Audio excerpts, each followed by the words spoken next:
Jadi ada beberapa alasan. Pertama, dunia informasi yang semakin terbuka, kemudian menuntut provider kesehatan harus lebih mampu berkomunikasi, kemudian kesadaran konsumen meningkat, kemudian partisipasi masyarakat juga lebih diperlukan saat ini agar program kesehatan itu bisa bisa berhasil dan biaya dapat ditekan.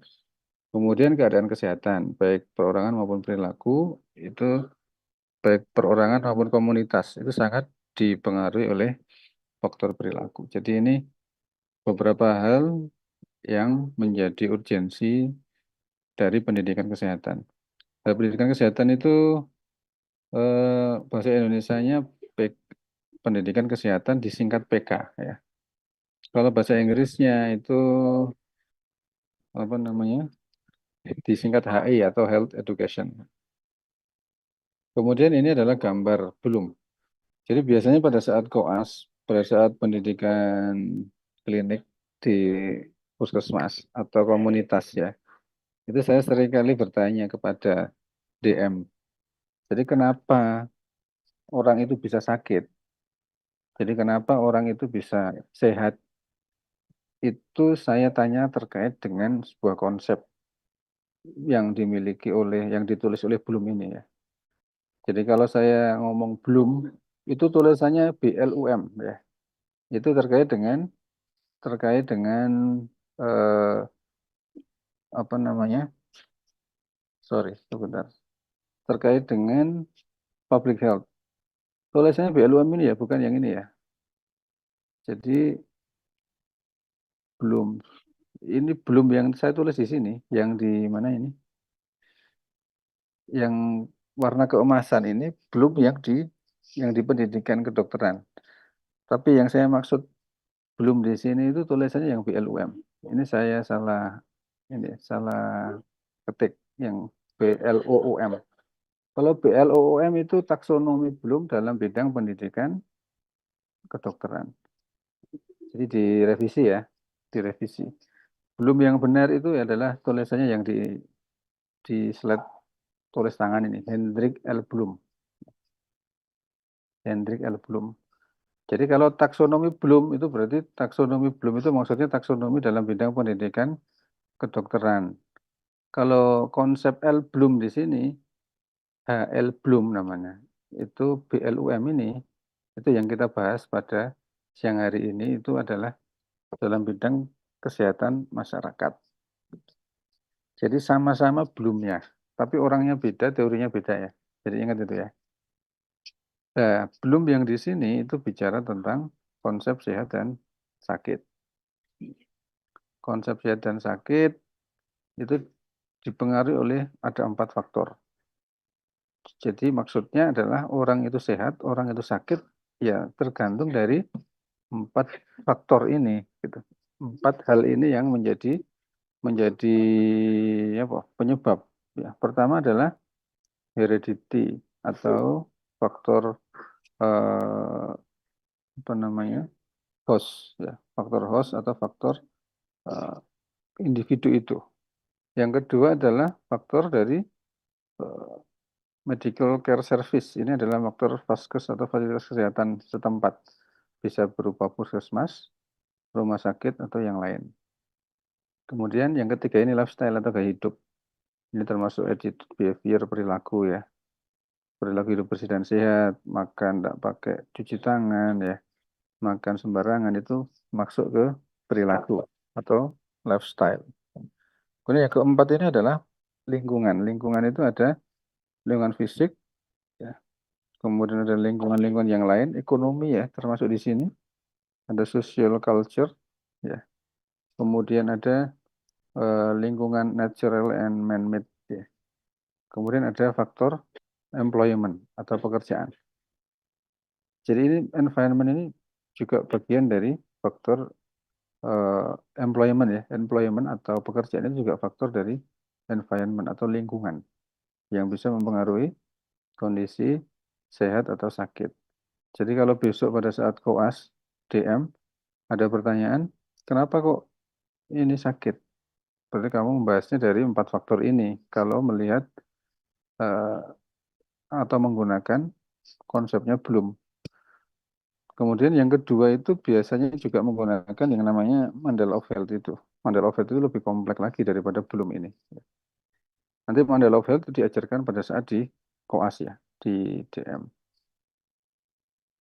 Jadi ini sama ya, keturunan, pelayanan kesehatan, perilaku, lingkungan fisik, sosial, budaya, ekonomi. Ya. Kemudian pengertiannya apa? Kalau pendidikan kesehatan, PK itu pendidikan kesehatan, HE itu health education.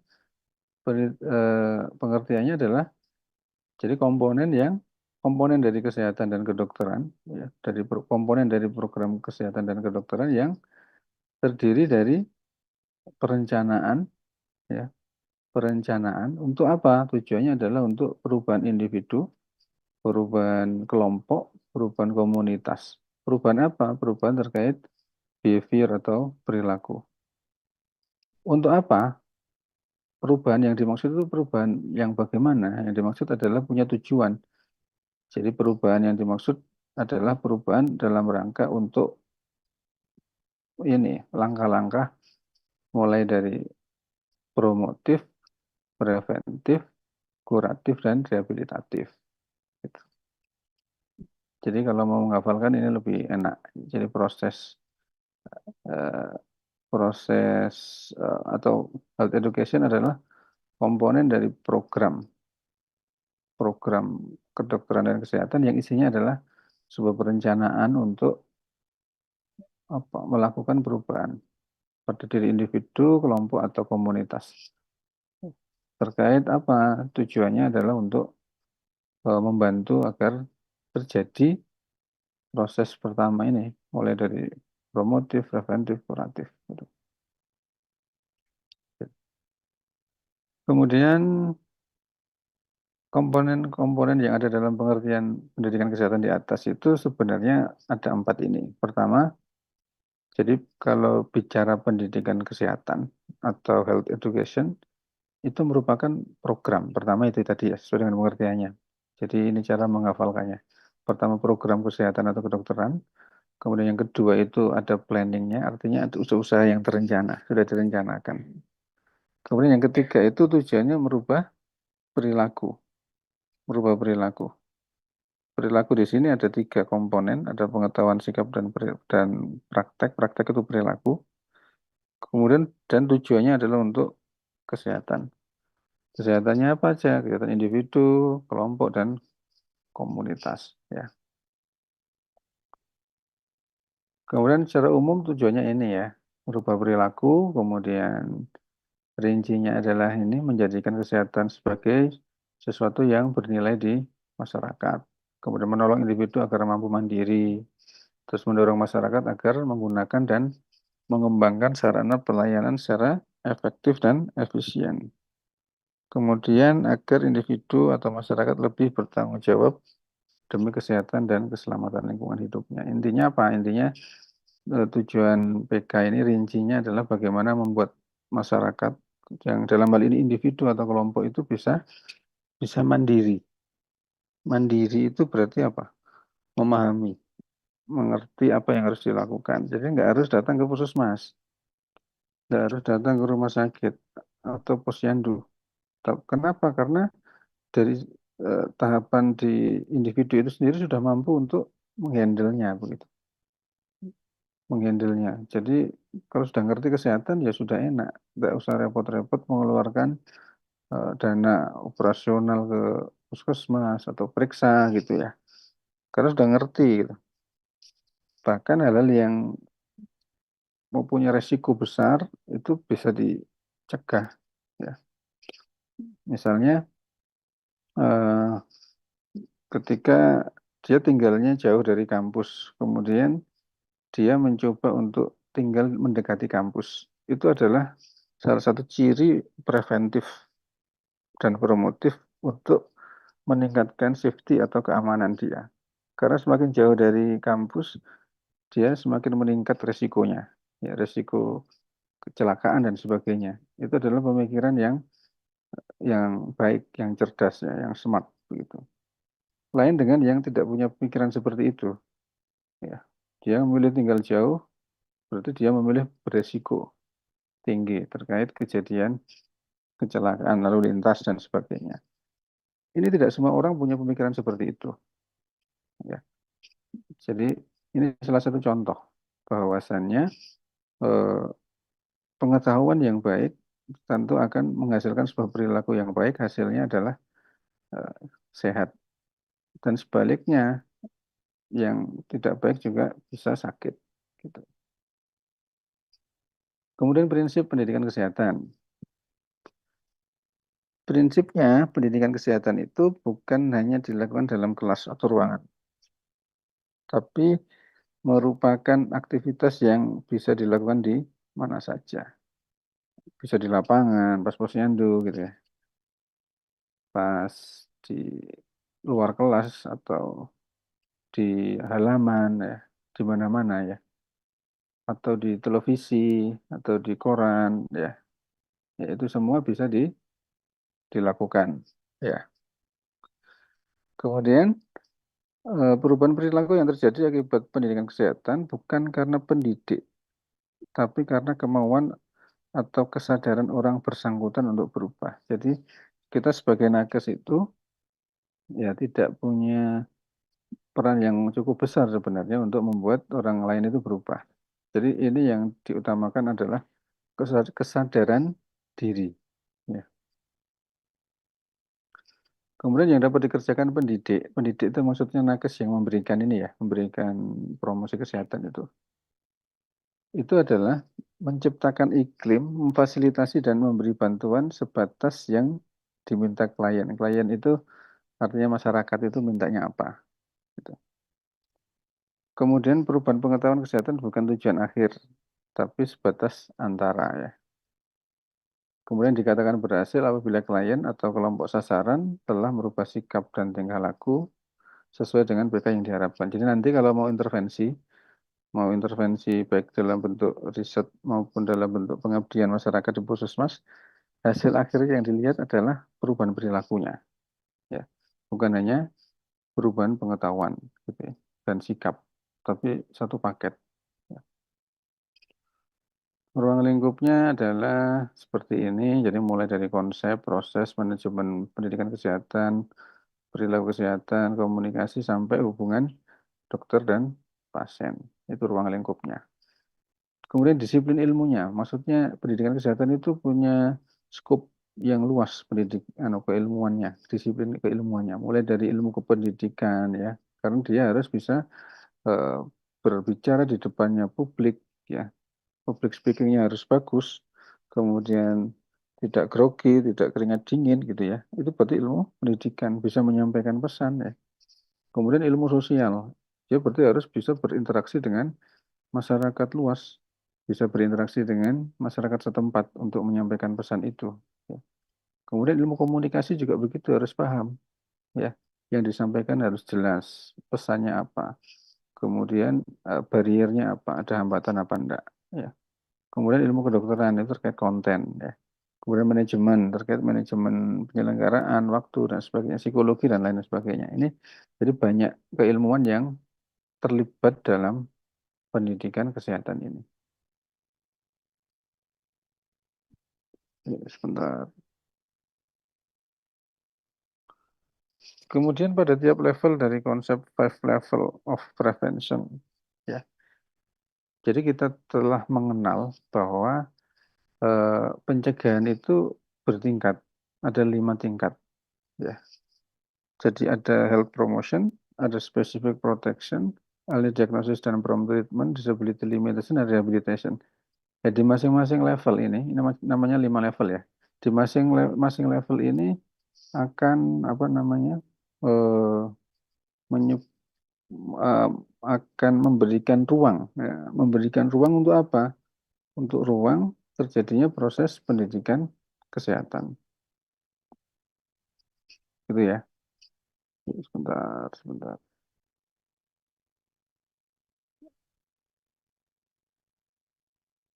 sebentar ya.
Tes suara saya terdengar. Terdengar. Oke, baik kita lanjutkan ya. Jadi tadi untuk masing-masing level ini ada 5 level itu eh, bisa digunakan untuk pendidikan kesehatan di masing-masing levelnya. Jadi misalnya di level yang pertama ya, health promotion atau promosi kesehatan, itu bisa digunakan untuk proses pendidikan kesehatan di situ. Specific protection juga begitu. Ya. Specific protection itu maksudnya adalah bagaimana kita bisa menggunakan alat proteksi. Misalnya di perusahaan ya, perusahaan di dunia kerja itu harus menggunakan helm, kacamata, kemudian eh, headset. Ya, itu adalah bagian dari specific protection yang notabene itu sebagai sarana untuk agar dia tidak sakit. Misalnya di bandara ya, petugas bandara itu pasti dia menggunakan headset. Kenapa? Karena di luar sangat bising. Bising dengan baling-balingnya pesawat, ya, suaranya pesawat take off dan landing itu kan sangat berisik ya, suara ininya jetnya itu apa? Itu sehingga semua pegawai yang ada di situ pasti menggunakan headset. Headset itu tidak untuk eh, gaya-gayaan begitu. Dan juga menggunakan helm. Nah, helm itu sebagai tanda dan juga rompi ya. Rompi itu agar rompinya juga begitu harus memenuhi spek, harus mencolok dan sebagainya sehingga apa mudah dikenali. Jadi bukan cuma baju putih gitu, tapi rompinya mesti apa? Kalau nggak hijau ya pink ya atau orange, oranye. Nah itu salah satu contoh special protection. Di level itu pendidikan kesehatan itu juga bisa berperan, begitu ya. Kemudian disability limitation juga begitu. Disability limitation itu maksudnya mengurangi tadi, mengurangi kondisi untuk mencegah terjadinya kesakitan. Misalnya kalau ada apa namanya eh, lantai habis dipel, ya kemudian ada penanda awas lantai licin. Itu adalah bagian upaya untuk eh, mencegah itu. Atau misalnya untuk amputasi, misalnya amputasi itu pada kasus diabetes. Ya, itu juga salah satu contohnya. Jadi masing-masing step ini yang jelas merupakan contoh untuk pendidikan kesehatan ya. Dari mulai awal sampai rehabilitasi. Ya. Nah ini bagannya. Jadi ini tuh bagan riwayat alamiah penyakit. Jadi ini saya ingat betul dulu juga saya menerima kuliah ini ya di kesehatan masyarakat ya. Bahwa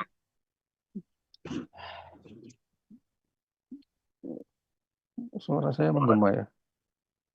Enggak ada.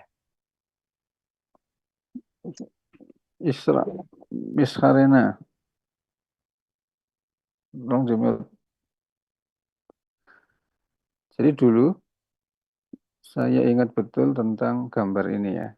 Jadi gambar ini adalah gambar yang digunakan untuk menerangkan terkait dengan bagaimana sebuah penyakit atau kelainan itu bisa bisa dialami oleh seseorang. Jadi misalnya kita contoh, kita ambil contoh apa? Kita ambil contoh sakit eh, apa demam berdarah ya, atau ya demam berdarah yang gampang. Demam berdarah itu dimulai dari suatu virus yang masuk melalui nyamuk kan atau karier ya, yang hinggap di tubuh manusia, menggigit dulu, kemudian eh, virusnya masuk. Ya. Masa di mana virus masuk ke tubuh manusia ya, kemudian sampai dengan timbulnya gejala, ya, itu tergambarkan di sini. Sampai orang itu bisa sembuh atau meninggal itu tergambar di sini. Jadi ini dibagi menjadi beberapa fase. Jadi fase pertama adalah fase prepatogenesa. Prepatogenesa ini adalah eh, bibit penyakit belum masuk ke penjamu. Penjamu itu tubuh, ya. Jadi ceritanya ini nyamuk belum masuk ke tubuh manusia. Ya. Tapi manusia itu sudah berada di lingkungan yang ada ada nyamuknya. Yang nyamuk itu sudah ada bibit penyakitnya, virusnya, virus dengue. Nah, pada saat kondisi kita manusia atau host ya atau penjamu itu tidak baik atau kondisi apa imunnya turun, ya itu nanti bibit-bibit penyakit itu mudah masuk ke dalam tubuh, ya. Atau ada nyamuk yang iseng masuk ke nempel ke tubuh. Karena kita pas pada saat tidur tidak menggunakan pengaman atau lotion atau kamarnya banyak nyamuknya. Nah, ini hati-hati. Berarti ini nanti membuat nyamuk itu dengan gampang untuk melekat di kulit kita dan bisa menggigit. Nah, kalau itu adalah nyamuknya nyamuk pembawa karier, maka nanti bibit penyakit itu akan masuk tubuh. Lah, sebelum bibit masuk tubuh ini namanya fase prepatogenesa. Setelah bibit itu masuk tubuh, bibit itu maksudnya virus ya, maupun bakteri atau apapun penyebab penyakit itu masuk tubuh, nanti ya tidak serta-merta terus langsung sakit itu enggak. Misalnya kenanya sekarang, kamu sekarang ya, misalnya di kos-kosan. Sekarang lagi kuliah, ngantuk-ngantuk, terus tertidur, terus ada nyamuk datang, hinggap, digigit. Digigit, lah kok di situ ada virus dengue-nya. Itu nanti malam masih belum terasa, mungkin besok pagi. Ya, besok pagi atau besok malam. Itu baru muncul yang misalnya ini, muncul gejala klinis. Gejala klinisnya apa? Panas. Atau ada yang nanti malam kok tiba-tiba panas. Nah, itu hati-hati. Kalau nanti malam ada yang tiba-tiba panas, berarti beberapa jam sebelumnya, gitu kan, atau sehari sebelumnya, itu pasti ada sesuatu yang masuk ke tubuh yang tidak kita sadari. Nah, jadi fase di mana virus masuk sampai timbul gejala klinis. Nah, gejala klinis itu ada ini ya, ambang batasnya di sini ya. Panas, mual, muntah, pusing. Itu adalah masa inkubasi namanya. Jadi gejalanya mulai terlihat. Kemudian habis itu bisa sembuh, sembuh sempurna, sembuh cacat, karier, kronis, atau meninggal dunia. Ya, gitu ya. Jadi ini adalah bagan riwayat alamiah penyakit atau history of disease ya. Nah ini kenapa kok diceritakan? Ini tadi dalam rangka untuk eh, ini ya. Ini nanti menjadi dasar. Fase-fase ini menjadi dasar di masing-masing level. Ini nanti berlaku juga cara-cara bagaimana pendidikan kesehatan itu bisa dilakukan gitu ya. Makanya di sini ya. Jadi coba dilihat di sini. Ada level of prevention. Jadi level of prevention tadi ada berapa tadi? Ada 5 ya. Jadi mulai dari pencegahan primer, pencegahan sekunder, dan tersier. Pencegahan primer itu ada 2. Ada promkes, promosi kesehatan, dan ada specific protection. Misalnya memakai jaket pada saat tidur itu specific protection atau memakai apa? Selambu atau pakai apa lagi? Eh, Selimut. Ya. Kemudian setelah itu dilanjutkan dengan apa namanya pencegahan sekunder ya. Pencegahan sekunder tadi eh, ada ED dan PRTR. Apa? Ingat nggak ED itu apa tadi? Ada yang ingat? Ada yang 5 level tadi. ED itu singkatan dari apa?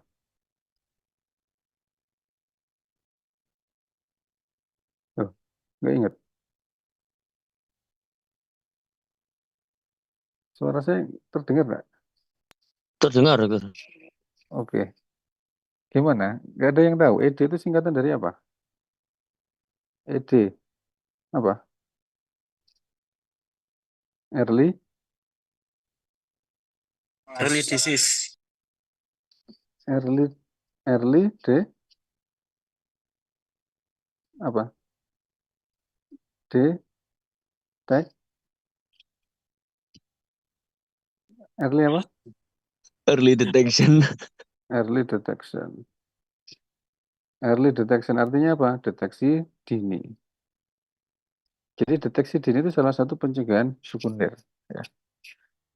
Dan PRTR. PRTR itu apa? Prompt treatment. Ya. Dari penanganan awal atau pengobatan awal. Yaitu bagian dari pencegahan sekunder. Misalnya apa? Panas. Berarti kalau panas ya prompt treatmentnya apa? Minum anti apa? Kalau panas? Kalau panas minum anti apa? Kalau badannya panas minum anti Antibiotik. sebelum antibiotik apa? Antipiretik, dokter. Antipiretik. Ya. Jadi minum antipiretik itu bagian dari secondary prevention. Ya, nanti kalau kamu punya anak ya harus sedia obat panas di rumah. Jadi walaupun tidak punya anak saat ini di kos harus sedia obat panas di rumah. Kalau panas berarti minum antipiretik dulu. Jadi tidak langsung antibiotik ya. Jadi tidak langsung antibiotik. Tapi minum antipiretik. Yaitu ya Pak yang paling aman adalah paracetamol ya. Paracetamol. Kemudian selanjutnya adalah ini apa namanya? Pencegahan tersier. Pencegahan tersier itu juga ada dua yang terdiri dari DISLIM itu apa singkatannya? Ada yang ingat? DISLIM singkatan dari apa? Disability limitation. Artinya Hah? apa? Mencegah, eh, Berarti apa? Limitasi atau membatasi terhadap kecacatan ya. Jadi pembatasan terhadap kecacatan, disability limitation ya, betul ya. Terus selanjutnya adalah yang paling akhir rehabilitasi, rehab.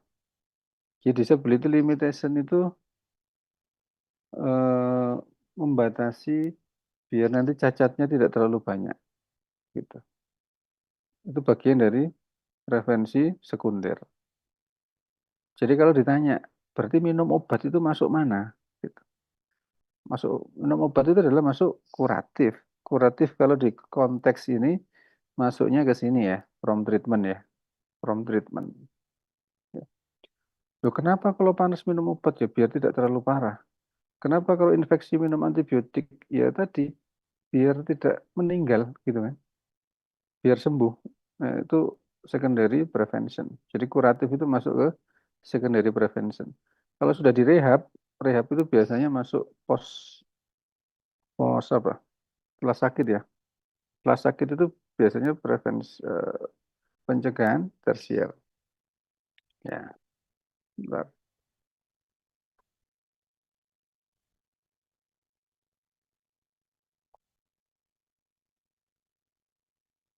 Oke. Jadi ada beberapa fase tadi itu eh, dibagi menjadi dua sebenarnya kan ya, prepatogenesis dan patogenesis. Jadi prepatogenesis itu sebelum masuk ke tubuh manusia. Ya. Kalau patogenesis berarti sudah masuk ke tubuh manusia. Ingat-ingat ya. Jadi kalau prepatogenesis itu berarti fase di mana kuman atau bakteri atau virus itu belum sampai masuk. Nah, kalau belum sampai masuk itu ruangnya siapa?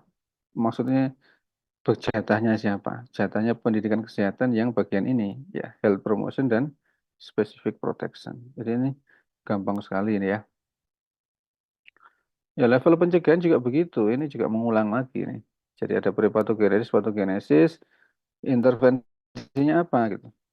Jadi kalau ditanya, kalau kamu melakukan edukasi sekarang musim penghujan ya, edukasi terkait demam berdarah. Nah, itu ada di fase apa? Di fase apa dari level prevensi gitu kan? Level pencegahan di fase apa? Ya, level pencegahannya di fase primer ini ya. Namanya di prepatogenesis ya. Nah, kalau stadium dari penyakitnya masih masuk ke susceptibility ya. Susceptibility itu apa? Kemungkinan suspek gitu, menderita begitu ya. Kalau sudah pre-simptomatik, ini kuman sudah masuk ya. Clinical disease juga begitu. Kemudian recovery atau disability, sembuh atau cacat gitu kan, atau meninggal ya. Jadi ini dihafalkan. Nah, pendidikan kesehatan itu apa saja aktivitasnya? Secara prinsip ada tiga ini. Tujuannya ya. Tujuannya apa? Tujuannya kalau aktivitasnya nanti banyak ya. Edukasi lewat televisi langsung ya. Jadi tujuannya ada tiga ini. Merubah perilaku, mendukung program dan perbaikan institusional. Perilakunya siapa? Perlu penderita, petugas kesehatan, dan masyarakat terkait. Caranya bagaimana? Nah ini, perubahan perilaku ini gimana caranya gitu. Jadi bisa menggunakan melalui pendidikan. Pendidikan itu ya proses belajar ya. Edukasi itu ya, promosi kesehatan. Harapannya apa? Kalau dengan pendidikan itu harapannya apa? Ada kesadaran sendiri. Nanti efeknya biar bisa bertahan lebih lama gitu ya. Terus kalau melalui paksaan cepat tetapi beresiko, ini konflik ya. Jadi tidak disarankan kalau merubah perilaku itu dengan maksa, tapi sebaiknya dengan proses edukasi, komunikasi ya, persuasi. Jadi tidak dipaksa. Kalau di era COVID kemarin di daerah negara-negara tertentu itu eh, dipaksa, perlu pakai masker dipaksa, dihukum dan sebagainya ya, menggunakan alat kepolisian. Ya, kalau di Indonesia enggak ya, diupayakan edukasi. Nah, prinsipnya begini. Jadi prinsip atau dasar proses pembelajaran ya. Ini ada konsep-konsepnya. Ada konsep Amerika ya. Kemudian ada konsep Eropa. Intinya sama ya. Kalau belajar itu ya hafal, mengingat ya. Kemudian latihan ya. Kemudian ciri-cirinya. Ciri-cirinya kalau belajar itu, kegiatan belajar itu punya ciri-ciri. Ciri-cirinya berarti ada perubahan pada diri. Kemudian ada kemampuan baru yang bisa diperoleh secara langsung, yang bisa dilakukan waktunya dengan waktu yang relatif lama. Maksudnya misalnya pakai masker. Jadi kebiasaan pakai masker itu ada yang sampai sekarang terbawa. Ya, jadi kalau nggak pakai masker nggak nyaman. Itulah hasil dari sebuah pendidikan kemarin pada saat masa COVID. Ya. Padahal sekarang kalau nggak sakit ya nggak perlu pakai masker. Kecuali memang ada sesuatu yang misalnya di lingkungannya nggak nyaman karena banyak debu dan sebagainya atau naik sepeda ya justru naik sepeda kendaraan bermotor itu masih wajib naik pakai masker ya. Tapi kalau sudah masuk ke institusi, ke kampus, apalagi dunia pendidikan, itu masker sebaiknya dilepas karena itu sebagai bagian dari eh, identitas ya. Jadi di institusi pendidikan wajah itu identitas yang harus ditunjukkan kepada temannya dan kepada gurunya dan tenaga-tenaga yang lain sehingga nanti menjadi urgent. Ketika itu masih dipakai, maka nanti biasanya dicurigai. Sekarang orang yang pakai masker justru dicurigai bahwa dia memang sedang mengidap penyakit tertentu yang kronis, misalnya TB ya. Sekarang lagi banyak orang TB. Kemudian yang kedua, dia memang berusaha untuk menyembunyikan identitasnya. Gitu. Jadi nanti diingat-ingat di lingkungan pendidikan, masker ini harus dihindari apabila tidak tidak perlu untuk digunakan, kecuali sakit kronis dan DPO ya.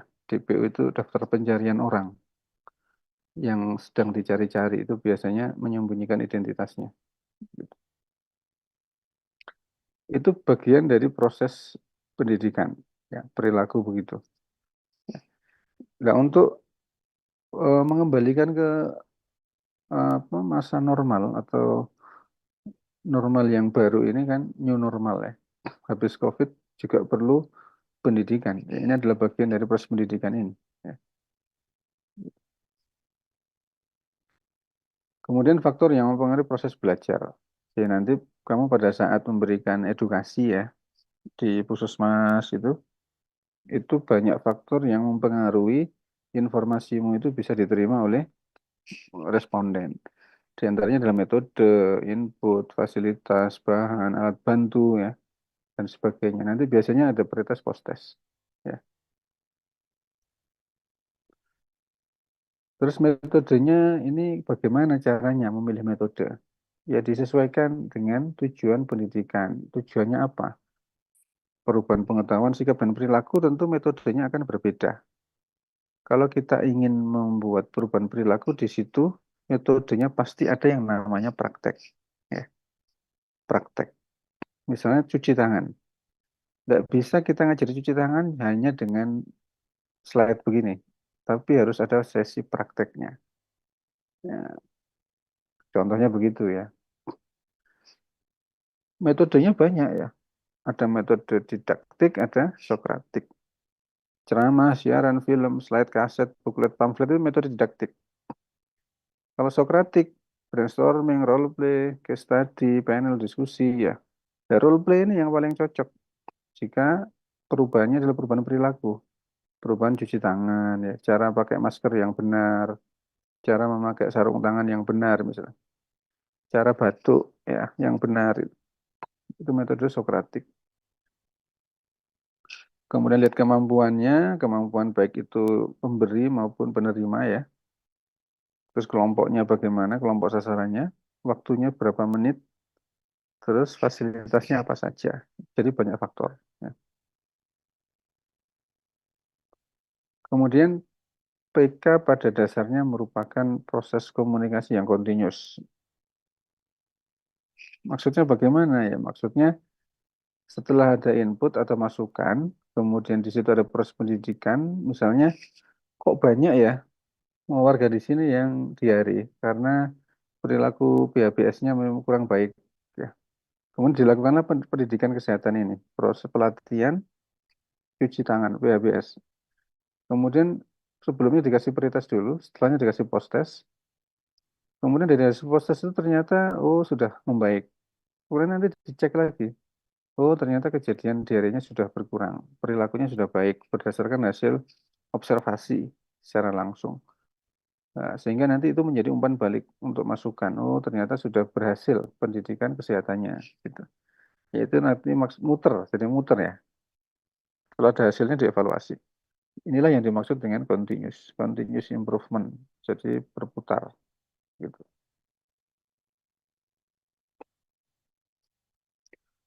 Kemudian ini adalah hubungan perilaku dan pendidikan kesehatan. Jadi pendidikan kesehatan ini ada faktor-faktor yang memudahkan atau predisposing faktor, ada faktor-faktor yang memungkinkan, ada faktor-faktor yang memperkuat. Nah, ini nanti perilaku, membentuk perilaku. Ini nanti ada teorinya di teori perilaku besok ya, yaitu terkait dengan Health Belief Model (HBM). Nah, ini juga seringkali kita gunakan. Saya suka menggunakan model ini HBM ini ya untuk perubahan perilaku.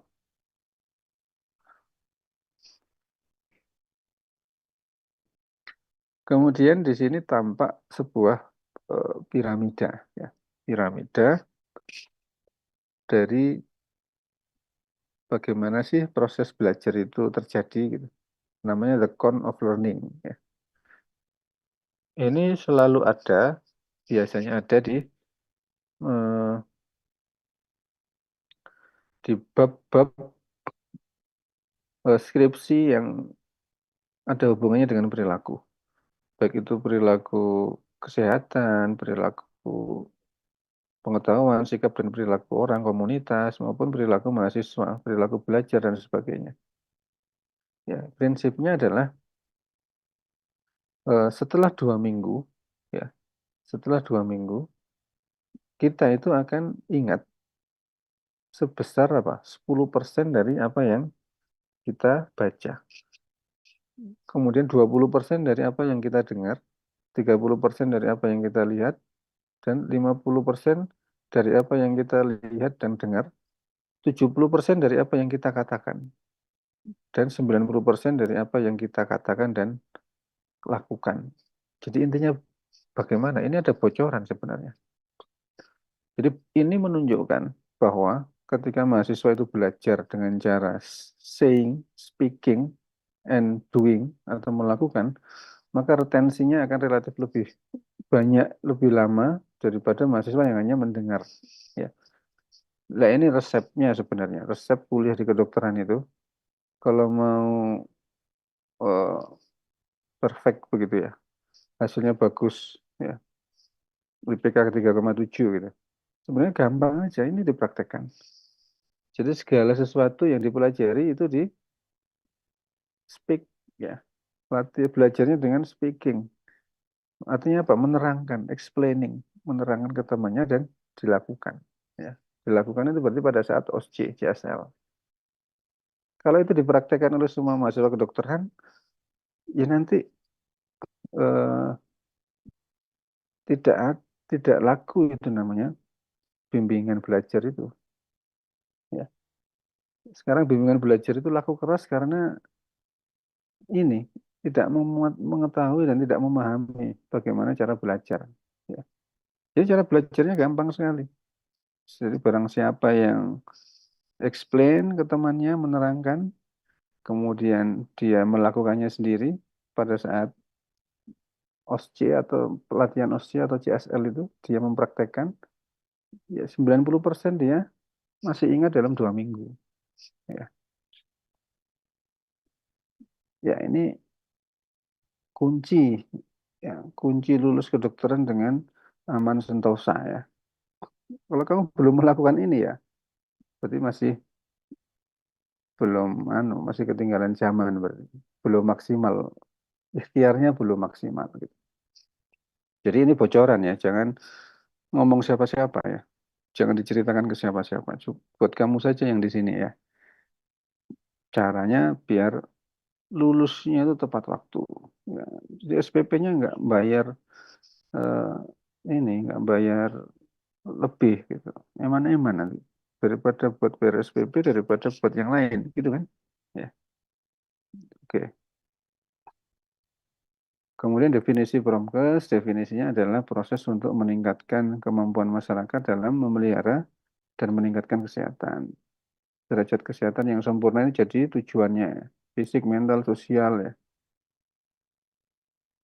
gitu. Jadi promosi kesehatan itu ya secara umum itu ya proses edukasi itu ya. Jadi bagaimana memberdayakan, memandirikan ya, memelihara, meningkatkan, melindungi kesehatan. Ya, intinya begitu ya. Nanti ini saya kira bisa dibaca sendiri. Jadi definisi-definisi nanti ini ya, definisi dihafalkan. Nanti menurut Depkes bagaimana, Lauren Green bagaimana gitu ya. Menurut WHO bagaimana, gitu. Keluar nanti pas UM. Kalau nggak hafal ya nggak tahu ya. Jadi tujuan akhirnya apa? Tujuan akhir Promkes adalah sadar. Orang-orang itu sadar. Sadar pentingnya kesehatan bagi mereka. Sehingga mereka sendiri yang akan melakukan usaha yang menyehatkan diri mereka. Intinya apa? Intinya itu biar orang itu semuanya jadi dokter semua gitu intinya. Begitulah. Ngerti ya maksudnya ya? Jadi semuanya itu biar ngerti kesehatan semua. Kalau orang itu jadi dokter semua kan enak, sehat, nggak ada pasien gitu. Angka kesakitannya turun, ya, produktivitas meningkat. Kemudian angka apa? oh, Produktivitas meningkat, kesejahteraan juga meningkat gitu kan. Angka kemiskinan juga turun. Lah, angka kemiskinan tinggi karena pro- tidak produktif. Karena apa? Sakit sebelum waktunya gitu.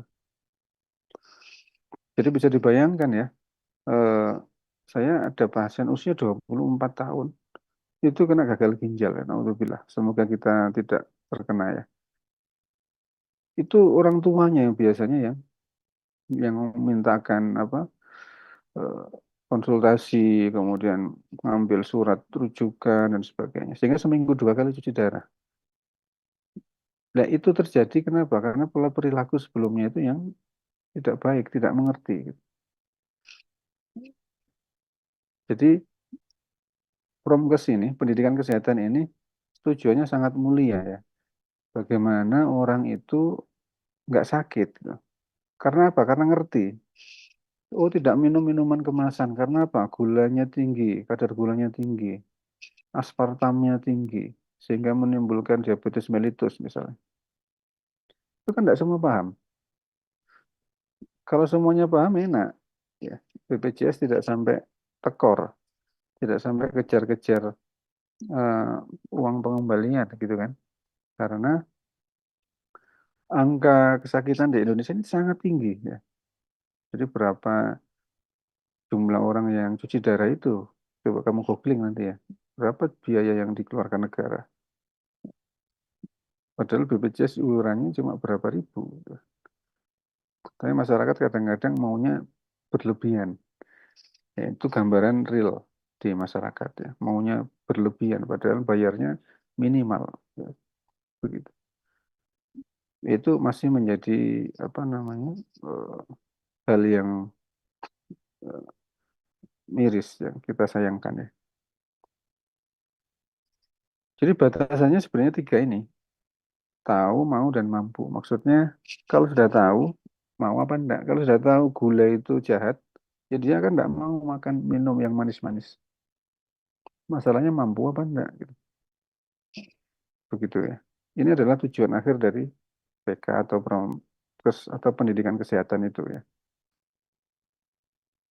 Nah, selama ini kita itu cenderung lebih aktif mengatasi masalah kesehatan masyarakat. Jadi kalau sudah ada masalah seperti model kerjanya ini ya, pemadam kebakaran. Kalau sudah ada kebakaran, baru muncul eh, pemadam. Padahal itu kan tidak baik. Ya. Kalau bisa adalah berharap bagaimana masyarakat itu bisa menciptakan kesehatan mereka itu sendiri secara lebih baik. Jadi timbul dalam diri sendiri. Oh, ini harus kerja bakti, banyak air, agar tidak terjadi demam berdarah dan sebagainya. Itu inisiatif. Ya. Visinya apa? Jadi Promkes ini visinya adalah memelihara meningkatkan kesehatan. Agar apa? Hidup sehat, produktif, bahagia, sejahtera. Ini gandengan ya.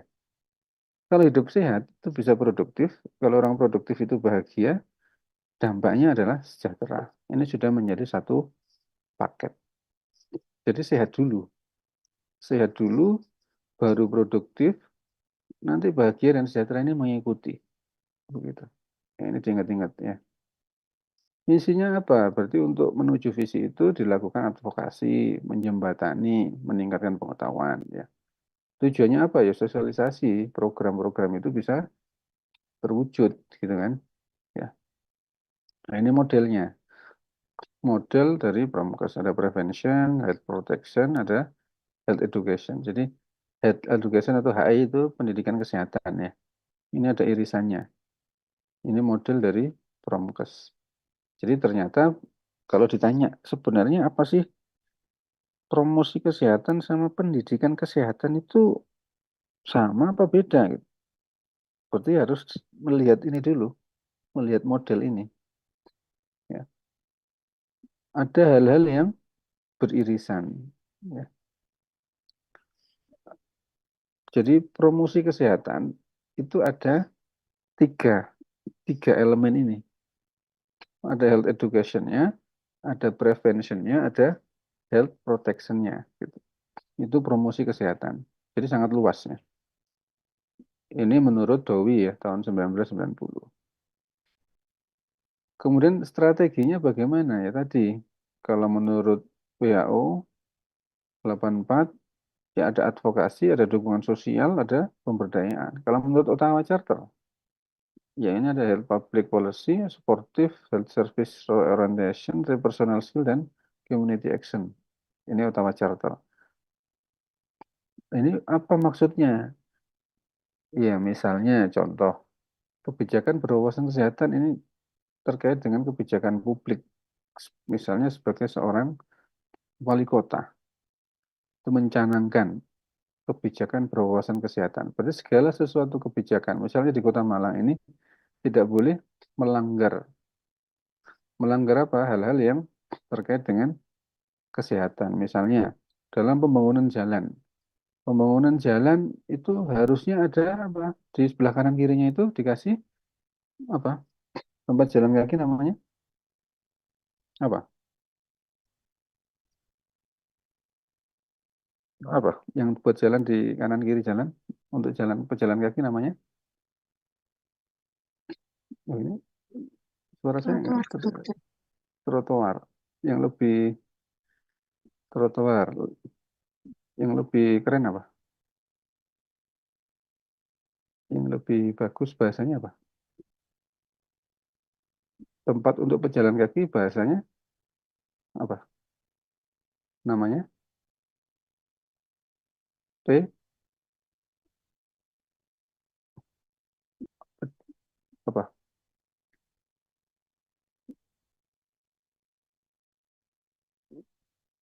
Apa? Amanda. Amanda Yasnia.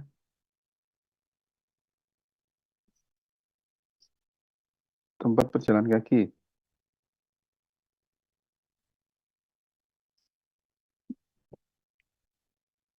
Hajah Umratul Laili. Laili.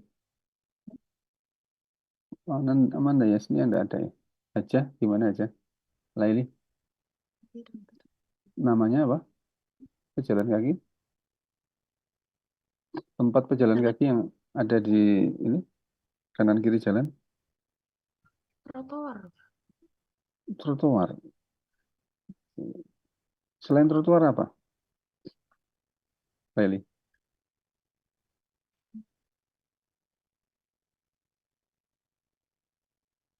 Di yang ada di Tulungagung mungkin. Enggak ada ya? Atau siapa namanya? Temannya Laili siapa? Yang laki-laki.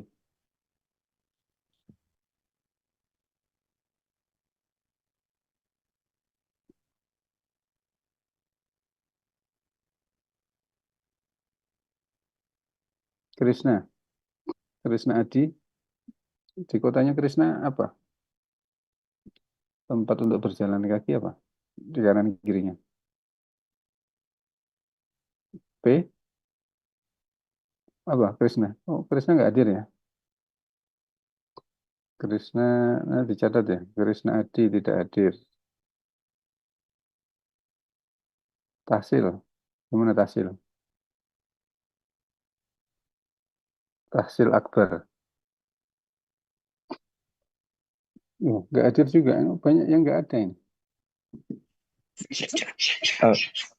Izin dokter, saya izin berpendapat mungkin pedestrian. Pedestrian. Nah, dicatat ya teman-teman yang nggak hadir ya siapa ini? Krishna. Taksil nggak hadir. Krishna hadir dokter. Oh, so Ini anaknya. mana? Mana Tahsil wajahnya hadir mana? dokter. Hasil Mana? hadir dokter. Mana wajahnya mana? Oh, nggak ada wajah nggak hadir ini. Nggak panggil. Hadir dokter hadir. Habis bangun tidur ya. Krishna mana Krishna? Krishna mana? Untuk Krishna beda tempat dokter, beda kontrakan. Ini sama Yusuf, dokter.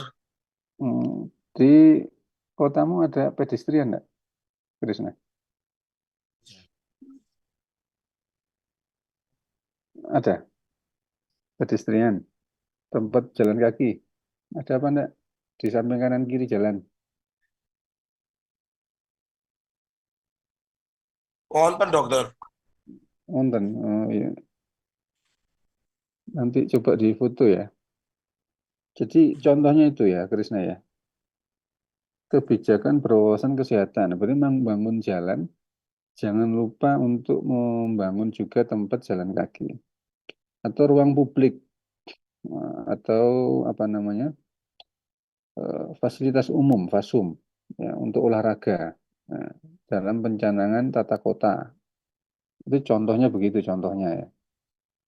Dan sebagainya. Kemudian strategi promosi kesehatan, ada advokasi tadi ya, ini baleni semua ini, advokasi, dukungan sosial, pemberdayaan ya. Kemudian ada penjelasannya, advokasi itu bagaimana? Jadi advokasi itu adalah pendekatan terhadap orang lain yang dianggap punya pengaruh terhadap keberhasilan suatu program atau kegiatan yang dilaksanakan. Ya. Sasarannya siapa ya? Pemimpin, wali kota, atau ketua dewan, atau ketua lembaga, baik di pemerintahan maupun swasta. Jadi mendekati wali kota. Pak Wali ini, warga Malang ini angka kesakitannya tinggi. Karena apa? Makanannya itu tidak sehat. Hiperkolesterol semua misalnya. Sehingga ada kebijakan nanti setiap yang dijual oleh UMKM atau resto itu harus memenuhi angka kebutuhan gizi yang baik. Gitu. Misalnya begitu ya. Contohnya. Advokasi itu namanya. Jadi kegiatan persuasif, memberikan semangat, memberikan tekanan atau pressure kepada pembuat kebijakan. Dalam hal ini eksekutif itu wali kota. Kalau legislatif siapa? Ya, anggota dewan. Ya. Kalau bapaknya anggota dewan ya ditanya, sudah punya produk undang-undang apa saja Pak? Atau peraturan pemerintah apa saja Pak untuk yang ini apa berwawasan kesehatan atau individu atau kelompok organisasi maupun masyarakat. Sasarannya tadi ya sudah eh, eksekutif maupun legislatif. Kegiatannya apa ya? Lobby, seminar, representasi, lewat nulis di koran ya, terus perkumpulan seminar ya. Kemudian kemitraan atau dukungan sosial dalam promosi kesehatan. Ada 3 kunci dalam kemitraan. Kerjasama antar organisasi, kemudian bersama mencapai tujuan tertentu, kemudian saling menanggung resiko. Kemudian pemberdayaan. Jadi pemberdayaan masyarakat itu segala upaya ya untuk fasilitasi yang bersifat non-instruktif untuk meningkatkan pengetahuan dan kemampuan masyarakat. Jadi pemberdayaan itu ya bagaimana masyarakat umum itu bisa melakukan sesuatu yang bermanfaat buat eh, kesehatan, gitu kan? Jadi masalahnya apa? Misalnya ada pos kamling apa gitu. Kemudian pas COVID ada siaga COVID bagaimana? Itu pemberdayaan. Tujuannya apa? Biar masyarakat itu punya kemampuan dalam memelihara dan meningkatkan kesehatan mereka sendiri. Jadi mereka jaga untuk kampungnya sendiri, untuk RT-nya sendiri. Jadi dari masyarakat, oleh masyarakat, dan untuk masyarakat itu pemberdayaan. Ujung-ujungnya kemandirian. Ya. Kalau semuanya ngerti kesehatan, enak. Tenaga kesehatan nggak usah repot-repot. Ya. Puskesmas adem ayem. Begitu. Prinsipnya bagaimana pemberdayaan itu? Pertama ya potensi masyarakat itu apa? Ditumbuh kembangkan. Kemudian punya kontribusi nanti ke pembangunan kesehatan. Gotong royong ya, bekerja bersama, kemitraan dan desentralisasi. Dapat dana dari pemerintah misalnya untuk pemberdayaan. Senang sekali ya. Secara ringkas seperti ini ya untuk Promkes itu. Pertama adalah ada advokasi, ada bina suasana, ada pemberdayaan. Ini sudah ada semua ini sasaran utama, hasil dan tatanannya ya. Sasarannya ada primer, sekunder, dan tersier. Kemudian dimensi aspek pelayanannya bisa promotif tadi ya, promotif, preventif, kuratif, dan rehabilitatif. Jadi nanti kalau ngomong eh, pelayanan kesehatannya di tingkat apa, harus sudah sistematis bahwa ada berbagai tingkat tadi, ada 5 level tadi ya. Kalau ini ada 4. Jadi kalau lengkap ada 5. Promotif, preventif, kuratif, rehabilitatif. Ini ada 4. Sasarannya apa? Kelompok orang sehat. Iya. Kalau mau di promotif tadi. Kalau preventif, orang sehat dan kelompok high risk. Misalnya di sini ada yang obesitas. Nah, itu cocok untuk sasaran, jadi sasaran ini. Promokes untuk preventif. Kalau tadi yang promotif ya, kalau ini preventif. Obesitas preventif untuk apa? Untuk eh, misalnya penyakit apa namanya, hipertension misalnya, atau diabetes mellitus, agar tidak jatuh sakit. Jadi prevensi primer. Kalau kuratif, berarti para penderita penyakit, misalnya utamanya penyakit kronis ya, DM, TBC, hipertensi. Jadi tujuannya apa? Biar penyakit tersebut tidak jadi lebih parah. Jadi namanya prevensi sekunder. Yang rehabilitatif siapa ya? Penderita penyakit yang baru sembuh, recovery, keluar dari rumah sakit, gitu kan. Prevensi tersier. Ini ruang lingkupnya, ada aspek kesehatan, tatanan pelaksanaan, dan tingkat pelayanan. Ya, ini mengulang. Ini juga begitu. Sasaran Promkes menurut tatanannya seperti ini ya. Ada primer, sekunder, tersier. Jadi di masing-masing keluarga itu terlibat. Institusi kesehatan juga terlibat. Di lapangan kerja, sekolah, dan tempat umum. Ini masing-masing di sini sudah dijelaskan. Ya, siapa saja yang terlibat di situ. Ya. Perencanaannya bagaimana Promkes itu? Jadi langkah-langkah Promkes ada 11 langkah ya. Pertama, menentukan kebutuhan, kemudian diagnosis masalah, prioritas, kemudian komponennya, tujuan promosinya apa, sasarannya bagaimana, isinya, metode, media, rencana, dan jadwal. Ini nanti ada di satu tabel. Misalnya begini. Ini contoh metrik perencanaan Promkes. Jadi kalau membuat Promkes nanti dibuat tabel seperti ini ya. Jenis kegiatannya apa, tujuannya apa, sasarannya siapa, jenis penyuluhan, metode, isi pesannya apa, medianya apa, tempatnya di mana gitu kan.